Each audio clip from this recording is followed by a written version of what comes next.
বর্তমানে একজন সাংসদ। তার পরিবার অভিযোগ করেছে তাকে গলায় অস্ত্র ধরে, গলার মধ্যে রামদা ধরে তার সম্পদ লিখে নেওয়ার চেষ্টা করেছে তার ভাই ভাতিজারা।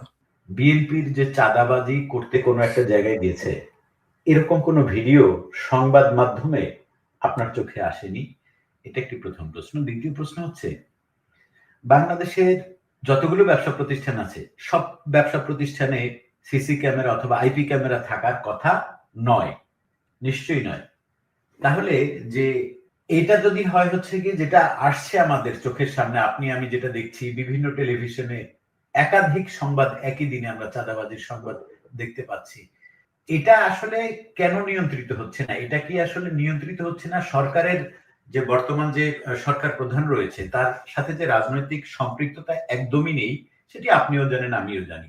তার যে চেইন অফ কমান্ড যে ব্যাপারটা সেটি না থাকার কারণে, নাকি এই চাঁদাবাজি আসলে তারেক রহমান নিজেই এই চাঁদাবাজির সাথে কোনো না কোনো ভাবে যুক্ত? আপনি কি মনে করেন? আচ্ছা, আপনার প্রশ্নটার সাথে আমি একটু যোগ করতে চাই, আমি পাল্টা আপনাকে একটা প্রশ্ন করতে চাই। আপনি বলেছেন যে এমন একটা দিনও গেছে কিনা চাঁদাবাজির কোনো সংবাদ ছাড়া। আপনি আমাকে কি জবাব দিতে পারবেন গত ২ বছর এমন একটা দিনও গেছে কিনা যেখানে মানুষকে পিটিয়ে কিংবা কুপিয়ে হত্যা করা ছাড়া কোনো সংবাদ এসছে?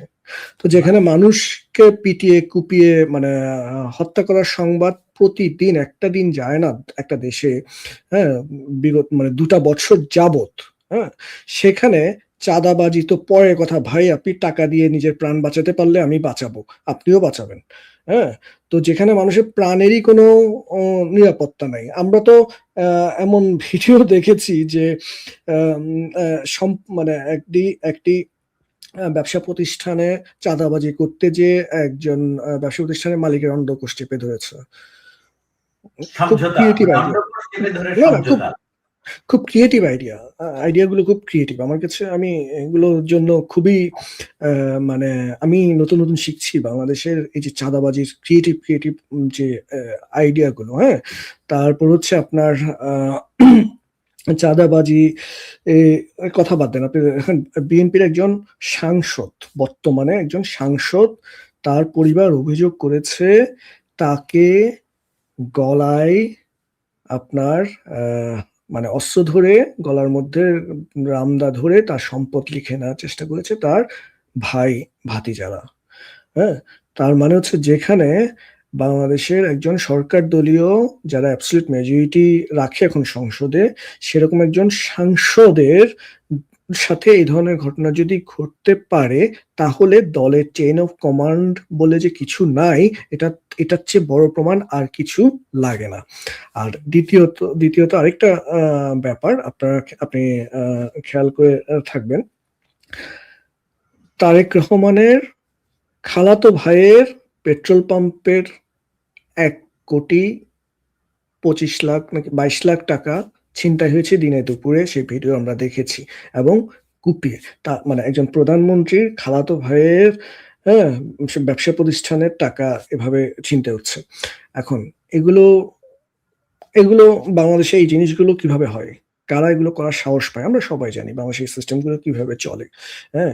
কোন রকম রাজনৈতিক ব্যাকআপ না থাকলে এই ধরনের ঘটা সম্ভব না। আর রাজনৈতিক ব্যাকআপ, গত ২ বছর যাবৎ বাংলাদেশে কারা রাজনীতি নিয়ন্ত্রণ করছে, কারা সরকার নিয়ন্ত্রণ করছে, এগুলো সবাই জানি আমরা। এটা নিয়ে তো নতুন করে বলার কিছু নেই, হ্যাঁ। তো এগুলো এগুলো হয়েছে কি, আমি না এই অপরাধগুলো যারা করে, এই অপরাধগুলোর সাথে যারা জড়িত, তাদের চেয়ে আমি দোষ দিই কাদেরকে জানেন? যারা এই অপরাধগুলো দেখেও না দেখার ভান করে, এই ঘটনাগুলো, যারা এগুলোকে খুব স্বাভাবিক মনে করে, এটা যে কোনো সরকারের সময়। মানে আপনি কি বলতে চাচ্ছেন যে আসলে এই যে অপরাধগুলো ঘটছে, এগুলো মানুষের একত্রিত হয়ে সেই অপরাধকে প্রতিহত করার অবস্থা কি বাংলাদেশে আছে বলে আপনি মনে করেন? না, মানুষের প্রতিহত করার মতো অবস্থা নাই। কারণ হচ্ছে বাংলাদেশের সাধারণ খেটে খাওয়া মানুষের নাভিশ্বাস উঠে গেছে। তারা নিজেদেরকে নিয়ে এত ঝামেলায় আছে প্রত্যেকে, হ্যাঁ? আপনি দেখেন প্রতিদিন কোথাও না কোথাও কোনো না কোনো ব্যবসায়ী লাশ পাওয়া যাচ্ছে। এখন প্রতিবাদ কিভাবে করবে ভাই? আমি যদি আমার পাশের দোকানদার, ধরেন আমি একজন মুদি দোকানদার। আমার পাশের দোকানদারকে বাঁচাতে গিয়ে যদি আমার প্রাণ হারানোর শঙ্কা থাকে, হ্যাঁ? তাহলে আমি পাশের দোকানদারকে বাঁচাতে যাবো কিভাবে? আমি তো আগে নিজের নিরাপত্তা নিয়ে চিন্তা করব।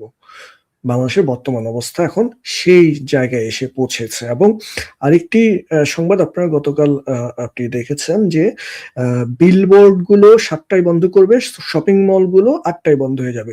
এই যে শপিং মলগুলো বন্ধ হয়ে যাবে ৮ টায়, তারপরে রাস্তাঘাটের অবস্থা কি হবে এবং ছিনতাই, চুরি কি পরিমাণ বাড়বে?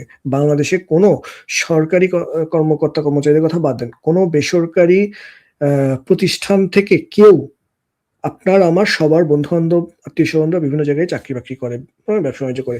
রাত ৮:০০ র আগে কেউ অফিস থেকে বের হইতে পারে? পারে না। কোনো না, ব্যাংকের কোনো স্টাফ কিন্তু পারে না। তারা রাইট। ৮:০০ র পরে বের হবে। সেই সময় এরপরে যেয়ে তারা শপিং তো করতে পারবে না, সেটা বাদ দিলাম। সেটা না হয় বাদ দিলাম, সেটা তারা ছুটির দিন করল। কিন্তু রাস্তাঘাটের যে নিরাপত্তাহীনতায় তারা ভুগবে, হ্যাঁ? কারণ কি? আ রাস্তাঘাটে আরো আরো ব্যাপার হচ্ছে বাংলাদেশের পুলিশ। পুলিশ তো নিজেরাই আতঙ্কে থাকে। হ্যাঁ? আমি আজকে গতকালকে একটা ভিডিওতে দেখছিলাম। পুলিশকে ডিরেক্ট বলছে যে মানে, উম "তুমি কে? তুমি এখান থেকে সরে যাও। আমি এত টাকার মানে আমি অমুক পদে আছি, অমুক দলের সরকারি দলের অমুক পদে আছি।" তো পুলিশ কি করবে? হ্যাঁ? আমরা বাংলাদেশে পুলিশদেরকে এভাবে মেরে ঝুলাই দেওয়ার পরে সেখানে যখন তারা বিচার পায় না, সেখানে পুলিশ কি করবে? পুলিশও তো মানুষ ভাই, রক্ত মাংসের মানুষ। আপনার ডক্টর ইউনূস ক্ষমতায় এসে পুলিশদেরকে নিরস্ত করে ফেলেছে। পুলিশদেরকে সবার আগে বাংলাদেশের পুলিশের মেরুদণ্ড ভেঙে দিয়েছে।